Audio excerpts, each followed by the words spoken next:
অসমৰ আটায়ে মৰমৰ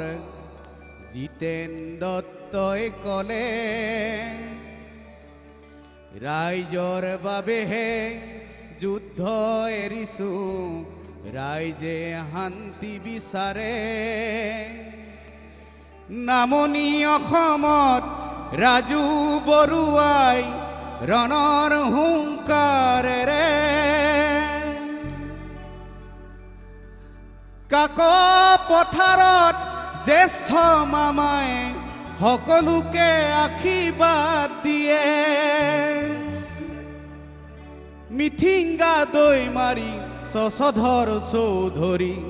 প্ৰদীপ গগৈ আৰু জোন ভূঞা আদি কৰি সকলোৱে শান্তি বিচাৰে মৃণাল হাজৰিকা প্ৰবাল নেওগেও ৰাইজৰ মাজলৈ আহে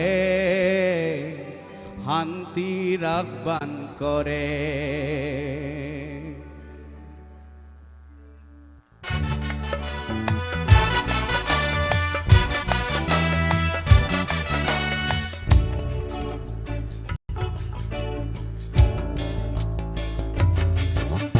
দুৰ্বল চিতিয়া নহয় অসমীয়া বিশ্বই জানিলে এতিয়া লাচিত নেথাকিলেও আছে অসমত অৰবিন্দ ৰাজখোৱা দুৰ্বল চিতিয়া নহয় অসমীয়া বিশ্বই জানিলে এতিয়া